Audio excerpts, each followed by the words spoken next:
बारी और प्रीशे के घर में खुशियों का समा था।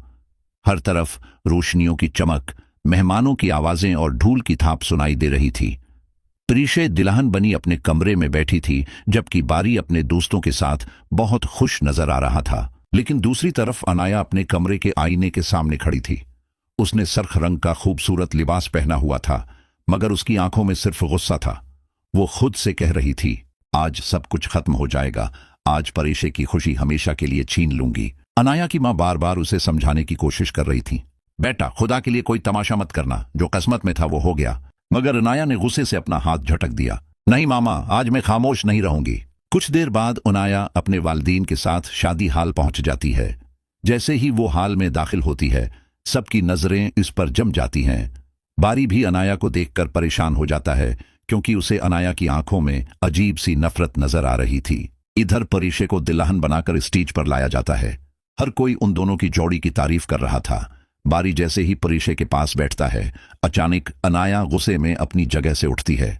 सब हैरान होकर उसे देखने लगते हैं। अनाया आहिस्ता आहिस्ता स्टेज की तरफ बढ़ती है।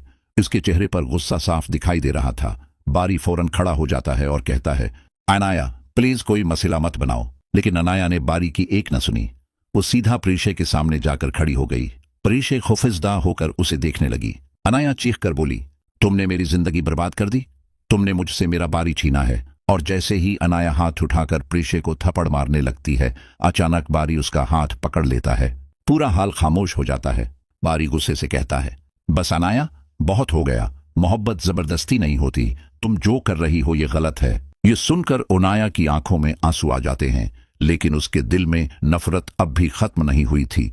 वो गुस्से से प्रीशे को देखती है और कहती है, ये शादी सुकून से नहीं होगी, मैं अभी खत्म नहीं हुई। इतना कहकर अनाया वहां से चली जाती है, जबकि सब लोग खौफजदा हो जाते हैं कि आखिर अनाया अब क्या करने वाली है।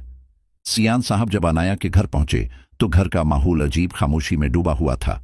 अनाया के वालिद ने दरवाजा खोला तो सामने सियान साहब को देखकर चंद लम्हों के लिए हैरान रह गए। सियान साहब धीरे लहजे में बोले, भाई साहब, मुझसे बहुत बड़ी गलती हुई।